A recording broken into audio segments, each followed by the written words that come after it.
बच्चों, आज हम आपको इस वीडियो में कार्बनिक यौगिक का संरचना सूत्र लिखना बताएंगे। इसके पहले वाले वीडियो में भी हम आपको बता चुके हैं, लेकिन यहाँ जो हम उसमें हम बताए हुए हैं आपको संतृप्त और असंतृप्त का, जिसका सूत्र आपके पास होता है CnH2n-2। इस पे n कहाँ से स्टार्ट, 1 2 3 ऐसा चलता है, और ये हो जाएगा CnH2n। अ से संतृप्त हो गया, और ये असंतृप्त वाले में n बराबर हो जाएगा 2 3 4 डॉट डॉट, और फिर इसी में ये एल्केन का हो गया, ये एल्कीन का हो गया, और एल्काइन का जो लिखेंगे वो CnH2n-2। तो इसमें भी n क्या होगा, 2 3 4 डॉट डॉट, इस प्रकार से होगा। यह हो गया ये एल्केन, ये हो गया एल्कीन, और यह हो जाएगा एल्काइन। ये होता है इसका। अब हम लोगों को इससे मतलब नहीं है, क्यों? अब हम आपको बताने जा रहे हैं वह इस तीनों का हम बता चुके हैं। आप आगे वाले वीडियो में देखेंगे तो उसमें आपको समझ में आ जाएगा, स्पष्ट रूप से समझ में आ जाएगा। इसमें हम बताने जा रहे हैं एलिसाइक्लिक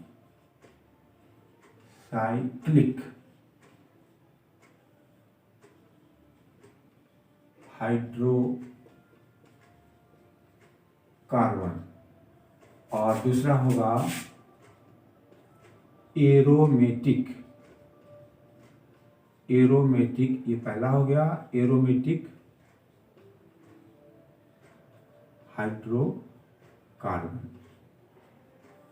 तो इसमें भी इसके बारे में अब हम आपको बताएंगे।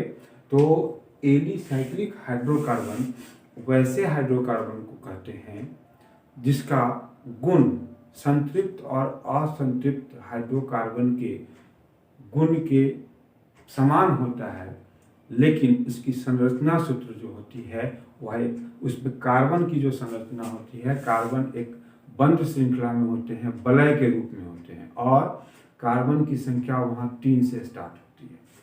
वो इसके लिए भी होगा, एल्कीन ग्रुप से भी होगा और एल्काइन ग्रुप से भी होगा। तो एल्कीन ग्रुप से जब हम लिखेंगे इसका 3, यहाँ इसके लिए CnH2n एक सूत्र होगा, यहाँ n बराबर 3 4 5 स्टार्ट हो जाएगा। और एल्काइन ग्रुप के लिए होगा एल्काइन ग्रुप से हो जाएगा CnH2n-2। यहाँ भी n क्या होगा, 3 4 5 ऐसे स्टार्ट होगा। तो यहाँ दोनों से हमको हेल्प लेना है, क्योंकि इसमें अब इसका उच्चारण इसका पहले लिखेंगे। संरचना सूत्र अगर सीधी श्रृंखला में लिखते हैं तो वह यहाँ से हम लोग उसमें एल्कीन इन जोड़ के बोलना पड़ेगा। एथीन, इसके बाद क्या होगा, प्रोपीन, एथीन तीसरा नंबर 2 से स्टार्ट होगा, तो ethene, propene, butene, pentene, hexene, ऐसा हम लोग उच्चारण करेंगे। लेकिन जब इसी को हम लोग बंध श्रृंखला में लिखेंगे, तब उसका बंध श्रृंखला में जब लिखेंगे तो सबसे पहले साइक्लो, और उसके बाद तब हम लोग प्रोपेन, इन उसमें जोड़ दिया जाएगा, प्रोपीन नहीं जोड़ेंगे। ये सूत्र जो देख रहे हैं एल्कीन ग्रुप का है, लेकिन जब इसके हाइड्रोजन परमाणु की संख्या कार्बन परमाणु की संख्या के दुगुने के बराबर है, और उसको हम लोग इस रूप में लिखेंगे। ऐसा पहले तो हम सीधी इस रूप में लिखते हैं तो क्या होता है, ये C3H6 ये मान लो है, तो इसको हम लोग इस प्रकार से लिखेंगे, C लिख देंगे, यहाँ डबल बॉन्ड दे दें तो ये हो जाएगा, 2 यहाँ पूरा कर दे, 1 यहाँ पूरा कर दे, 3 1 4, और फिर इसको पूरा कर देंगे तो ये हो जाएगा, ये प्रोपीन हो जाएगा। इसका नाम हो जाएगा प्रोपीन। ये देखिए प्रोपीन हो गया। लेकिन इसी को अगर हम वलय के रूप में लिख देते हैं, देखिए यहाँ पे C और 2 यहाँ दे दें 4 इसका बंधन यहाँ पूरा हो गया, यहाँ भी 4 और यहाँ भी 4। तो ये जो होगा इसका उच्चारण पहले साइक्लो, क्योंकि ये सर्कल के रूप में हो गया तो पहले इसका उच्चारण साइक्लो, और तब कार्बन परमाणु की संख्या हम लोग देखेंगे प्रो तब एन शब्द लग जाएगा जो यहाँ लगा हुआ है, इसका उच्चारण क्या हो जाएगा साइक्लो। पहले ऐसे देखें, साइक्लो साइक्लोप्रोपेन। उसी प्रकार से हम लोग अब ब्यूटीन और साइक्लोब्यूटेन, वहाँ हो जाएगा ब्यूटीन। यहाँ हम लोग अगर सीधी श्रृंखला में लिखते हैं तो इसका नाम हो गया इसका नाम हम लोग ब्यूटीन अगर लिखना चाह रहे हैं तो पहले यहाँ क्या सूत्र से हमारा क्या हो जाएगा C4H8। तो ये इस प्रकार से लिख दिए, इस प्रकार से। तो यहाँ ये 40 का पूरा हो गया इस प्रकार से। तो ये हमारे पास क्या हो जाएगा प्रोपीन, इसका नाम हो गया प्रोपीन। लेकिन इसी को अगर हम बंद श्रृंखला में लिख देते हैं तो वह एलिसाइक्लिक ग्रुप में आ जाएगा, और उसको लिखने के लिए इस प्रकार से दें हम लोग। ये बंद श्रृंखला हो गया, एक यहाँ और फिर यहाँ दे दें। तो ये 4, यहाँ पे भी 4 और यहाँ पे भी 4 हो गया। तो ये जो आपके पास आया इसको हम लोग साइक्लोब्यूटीन बोलेंगे। इसको क्या बोलेंगे इसको साइक्लोब्यूटेन बोलेंगे, और इसको हम लोग ब्यूटीन बोलेंगे। दोनों का उच्चारण में फर्क हो गया और संरचना सूत्र, जब भी संरचना सूत्र बदल जाएगा तो उसका उच्चारण बदल जाएगा। यह हो जाएगा, इसको हम लोग कहेंगे ब्यूटीन, और यहाँ हो जाएगा साइक्लोब्यूटेन।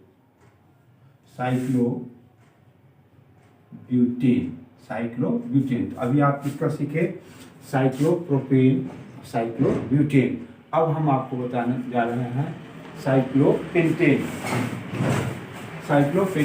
तो ये देखें साइक्लोपेंटेन और फिर साइक्लोहेक्सेन, इसी प्रकार से आप लिख सकते हैं। तो यहाँ हो जाएगा साइक्लोपेंटेन मीन्स क्या हो गया C5H10। तो 5 इसको देना पड़ेगा C, इस प्रकार से हम लोग दे दें 4 1 5 और एकल बंधन से सबको जोड़ दें, और सभी पे दोनों कार्बन हाइड्रोजन परमाणु को पूरा कर दे। बंधन भी पूरा हो गया इसका, EH H H H H H। चलो ये आपका पूरा हो गया। तो इसका नाम हो जाएगा पहले साइक्लोपेंटेन, इसका नाम होगा साइक्लोपेंटेन। अब एक साइक्लोहेक्सेन का देख ले, तो साइक्लोहेक्सेन तो ये हो गया C6H12। इसको आप किस प्रकार से लिखेंगे C और इस प्रकार से दे देंगे 2 2 4 2 6। यहाँ सब में सिंगल बॉन्ड दे देंगे और सबको 4 4 बंधन भी पूरा कर देंगे, और वहाँ पे आप हाइड्रोजन को जोड़ देंगे। तो वह आपका उसका संरचना सूत्र पूरा हो गया, और ये हो गया साइक्लोहेक्सीन। इसका नाम हो जाएगा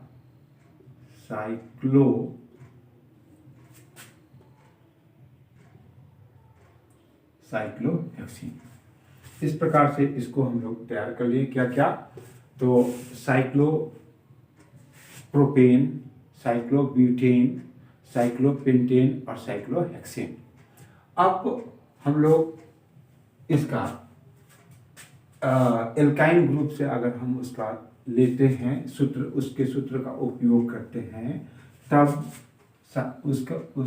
उसमें देखें हम पहले बता रहे हैं आपको। तो ये हो जाएगा C2H 2 × 2 - 2 मीन्स क्या होगा C2H4 2 दूना 4 3 से स्टार्ट होता है। ये यहाँ पे 2 से नहीं, हम लोग कहाँ से स्टार्ट करेंगे 3 से स्टार्ट करेंगे, वो 3 यहाँ होगा C3H6, 3 गुना 6 माइनस 2, तो क्या हो गया C3H4, C3H4। अगर इसका हम लोग एल्काइन के रूप में अगर हम लिखने जा रहे हैं तो यह हमारा हो जाएगा प्रोपाइन। कैसे? तो सीधी श्रृंखला में लिखेंगे, ये सीधी श्रृंखला, इसमें 3 बंधन हम यहाँ दे दिए, एक यहाँ दे देंगे, तो 3 बंधन देना होगा तो 1 हाइड्रोजन यहाँ दे दें, ये आपका पूरा है, इस जगह हम दे देंगे, तो ये जो होगा यह हमारा हो जाएगा प्रोपाइन। इसका नाम क्या हो जाएगा? प्रोपाइन। इसमें एल्काइन वाले में आइन शब्द जोड़ के बोला जाता है, लिखा जाता है, तो ये हो गया प्रोपाइन। लेकिन इसी को अगर हम बंद श्रृंखला में लिखते हैं तो ये क्या होगा, इस प्रकार से देखें, C और C, तो यहाँ 2 देना, यहाँ भी देना पड़ेगा। अब इसमें हमारे पास 2 बंधन है, तो इसका 2 बंधन यहाँ पूरा करेंगे। यहाँ 2 इस कार्बन परमाणु को 2 बंधन यहाँ है, 1 बंधन यहाँ है, तो इसका 1 ही देना पड़ेगा। उसी प्रकार से यहाँ 1 देंगे, तो इस प्रकार से आपका हाइड्रोजन 4 पूरा हो गया और कार्बन का भी पूरा होगा। तो इसका नाम अब हम लोग देंगे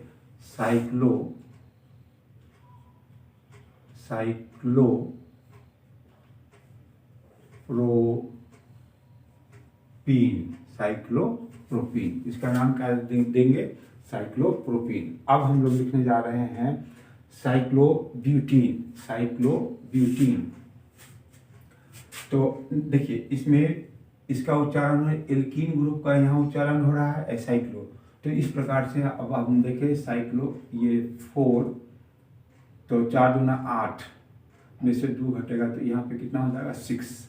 ये हो गया ब्यूटाइन। ये ब्यूटाइन का सूत्र हो गया, ब्यूटाइन, ये इसका ब्यूटाइन का सूत्र हो गया। लेकिन इसी को अगर हम लोग सीधी श्रृंखला में लिखेंगे तो इस प्रकार से लिखेंगे, यहाँ 3 1 पूरा है, यहाँ दे दे, यहाँ दे दे, यहाँ ये, तो ये हो गया H, ये भी H और यहाँ H, तो यह हो गया ब्यूटाइन। यहाँ क्या लिख दिए? ब्यूटाइन। लेकिन इसी को अगर बंद श्रृंखला में लिखेंगे इस प्रकार से, 4 है ना, तो C ऐसा दे दिए, यहाँ डबल बॉन्ड दे दे और इसको पूरा कर दे, तो इस C के लिए तो 2 हाइड्रोजन चाहिए, यहाँ दे दीजिए, बंधन भी होगा। इसके लिए भी 2 बंधन चाहिए, तो ये हाइड्रोजन से जुड़ गया। यहाँ 2 है, एक यहाँ है, 3 और एक इधर, एक इधर, इसका भी 2 इधर है, एक इधर है, एक इधर है, तो यहाँ हम लोग ऐसा डाल देंगे। तो यह जो हमारा हो जाएगा पहले साइक्लो, तब इसका नाम होगा ब्यूटीन। इसका नाम हो जाएगा साइक्लोब्यूटीन। और इसके बाद एक और हम लिख के आपको बताते हैं, साइक्लोपेंटीन और साइक्लोहेक्सीन। तो देख लिया। अब हम ब्यूटाइन, पेंटाइन, इसका हम नहीं लिख के बताएंगे, सिर्फ और सिर्फ साइक्लोपेंटीन का हम लिख के बताते हैं। उसका क्या हो जाएगा? C5H, 10 में से 2 घट जाएगा तो कितना बचेगा? 8। यह इसका हम लोग लिखें इस प्रकार से, C इस दे दे, यहाँ डबल 1 2 3, इस प्रकार से इसको 2 पूरा करना पड़ेगा, इसमें भी 2 पूरा करना पड़ेगा, इसके विबंधन को 2 पूरा करना पड़ेगा। यहाँ 2 है, एक 3 है, एक यहाँ दे दे, एक यहाँ दे दे, H यहाँ H दे दें, तो यह आपका साइक्लोपेंटीन हो गया। इसका नाम क्या हो गया? साइक्लोपेंटीन। इसको साइक्लोपेंटाइन नहीं बोलेंगे, सूत्र उसका है, लेकिन इसका उच्चारण क्या हो जाएगा? साइक्लोपेंटीन। अब इसको साइक्लोहेक्सीन अगर लिखना चाह रहे हैं तो C6H, 6 दूना 12 में से 2 घट जाएगा तो कितना हो जाएगा? 10। अब इसका लिखना है तो ये C सी यहाँ दे दिए इस प्रकार से। इसके बाद यहाँ हम डबल बंधन दे दिए, एक एक दे दे इस प्रकार से। तो यहाँ 2 देना पड़ेगा, इसमें 2 है तो 2 फिर देना पड़ेगा, इसमें 3 है तो 1 दे देंगे, इसमें भी 3 है तो 1 दे देंगे, इसमें 2 है तो 2 दे देंगे, और यहाँ पे इस प्रकार से हम लोग पूरा करेंगे। तो 1 2 3 4 5 6 7 8 9 10 ये H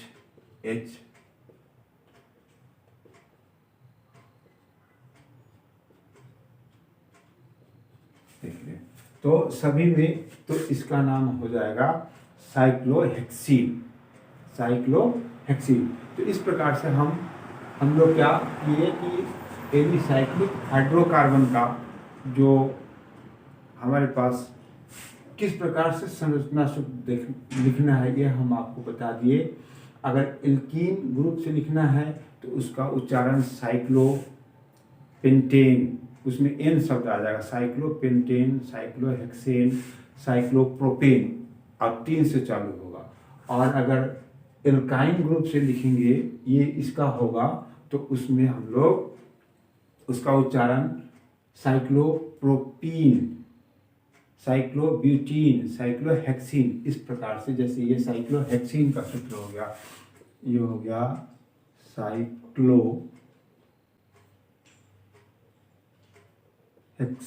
साइक्लोहेक्साइन नहीं होगा, वो गलत हो जाएगा। तो इस प्रकार से हम लोग इसको सीख लिए। अब आपके पास कौन सा बच रहा है? एरोमेटिक। तो एरोमेटिक जो होता है उसमें कार्बन परमाणु इसमें एरोमेटिक के लिए सूत्र उसका जो होता है वो इस प्रकार से होता है, इसको याद रखना पड़ेगा 2n-6। और इसमें कार्बन परमाणु एक बंध श्रृंखला में होते हैं और एक के बाद एक एकल बंधन द्वारा, एक के बाद एकल बंधन और द्विबंधन से जुड़े हुए रहते हैं। और उसमें कम से कम कार्बन परमाणु की कितना संख्या होता है? 6, 6, 7, 8 इस प्रकार से आगे बढ़ेगा। इसमें 3, 6 से नीचे का कहीं से भी मतलब नहीं रखना है। यहाँ ध्यान देना है कि एरोमेटिक में कार्बन परमाणु की संख्या, सूत्र उसका ये हो गया, और उसमें कार्बन परमाणु की संख्या कहाँ से शुरू होगा? 6 से शुरू होगा। और इसका सबसे इम्पॉर्टेंट जिसका सूत्र लिखना एग्जाम में पूछता है, अक्सर पूछता है, वो है बेंजीन। आप निकाल के देख सकते हैं। तो ये हो जाएगा C6H 6 × 12 -6, तो क्या होगा? C6H6 ये हो गया बेंजीन। ये बहुत ही वेरी इम्पोर्टेंट, ये आपको पूछता है। इसमें क्या हम बताएं कि इसमें एरोमेटिक वाले में जो कार्बन परमाणु की संख्या है वह एक के बाद एक एकल बंधन, द्विबंधन, एकल बंधन, द्विबंधन से जुड़ा हुआ होता है। तो यहाँ देखें C इस प्रकार से 6 C तो लिख दिए, यहाँ E1 तो ये 2, 1 2 1 और 2 इस प्रकार से हम लोग उसको एक के बाद एकल द्विबंधन से वो उसको हम लोग व्यवस्थित कर देंगे। अब उसका हम लोग 4 बंधन पूरा करेंगे। तो यहाँ 2 इसका है, 1 ये हो गया, तो 1 यहाँ दे देंगे H, इसमें 2 यहाँ है, 1 यहाँ है, तो इसमें दे देंगे H, एक बंधन वहाँ दे देंगे। उसी प्रकार से यहाँ भी दे देंगे, यहाँ भी दे देंगे, और इस जगह भी 1 दे देंगे, और यहाँ भी 1 दे देंगे। तो यह बेंजीन का संरचना सूत्र हो गया, जो काफ़ी पूछता है। आप प्रीवियस क्वेश्चन को आप देख लेंगे तो आपको समझ में आ जाएगा ये। इसके बाद एक और इसमें है टेल्यूरिन। तो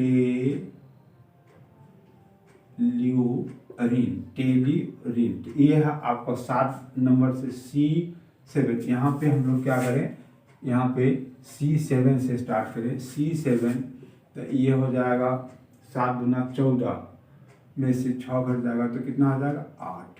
ये C7 H8 हो गया, C7H8 ये टेल्यूरिन का अनुसूत्र हो गया। इसका संरचना सूत्र अगर हम लिखेंगे तो वह किस प्रकार से होगा उसको देखें। ये सी को तो आपको इस 6 देना होगा, सी यहाँ दे देंगे, यहाँ दे दिए तो ये 1 2 1 2 1 2। अब यहाँ पे अगर इसका 2 है तो 1 यहाँ दे के 8 इसका हम लोग पूरा करें ऐसे, यहाँ दे दे, यहाँ दे दे, तो इसका भी 4 इसका भी 4 हो गया। लेकिन यहाँ जब हम देंगे हाइड्रोजन 1 2 3 4 5 ये 6 7 8 आपका बच रहा है। तो इसके लिए यहाँ पे हम 7 और कार्बन की संख्या यहाँ कितना है 6 है, तो एक यहाँ एक नीचे यहाँ भी दे सकते हैं सी, तो 1 C7 H8 यहाँ दे दिए। तो इसका बंधन 1 2 3 और 4 बंधन उसका पूरा हो गया। तो ये कितना 1 2 3 4 5 6 7 8 इस जगह देते H और H। तो इस प्रकार से इसका टेलुरिन का यह संरचना सूत्र हो गया। तो इस प्रकार से आप देखेंगे किसका सीखे हम लोग, बेंजीन का और टेलुरिन का। इसका जो सूत्र हम लोग निकालेंगे वो क्या होगा, CN, यहाँ देखिए CnH2n-6, तो ये हो गया C7H8 हो गया। तो पहले इसको एकदम ध्यान देना होगा कि इसको 6 कार्बन परमाणु को इस प्रकार से सजाएंगे और सभी को एकल द्वि बंधन से जोड़ देंगे। और इसमें एक ये 6 हो गया, एक 7 पूरा करना है तो 7 यहाँ दे देंगे। ये चारों का यहाँ पे हम लोग इसका 4 बंधन सिंगल बॉन्ड से पूरा करेंगे, बाद बाकी को इसी रूप में आप लिख देंगे। तो इसका हो गया टेलुरिन हो गया। तो इस प्रकार से अभी हम लोग एलिसाइक्लिक और एरोमेटिक का संरचना सूत्र लिखना सीखे। कल का जो वीडियो होगा उसमें हम आपको प्रकार्यात्मक समूह जो होगा उसको अगर जोड़ देंगे तो किस प्रकार से उसका संरचना सूत्र होगा, उसका नाम क्या होगा। तो वह प्रकार्यात्मक समूह क्या हो जाएगा, OH हो जाएगा, CHO होगा, ये कीटोन हो गया, C अम्ल हो गया। इस प्रकार से फिर ये BrICl etc ये जो होगा आपके पास ये फंक्शनल ग्रुप हो गया।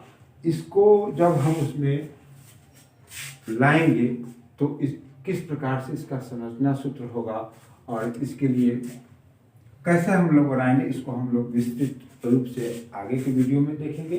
छोटा वीडियोस में देखेंगे तो आसानी से भी समझ जाएंगे। और भी विषय पढ़ना आप पढ़ें, लेकिन इसको थोड़े मात्रा में आप इसको दिमाग में बैठाते चले जाए और अपने से लिखने का कोशिश करेंगे तो वो आपका हो जाएगा। तो इसको देखते रहेंगे।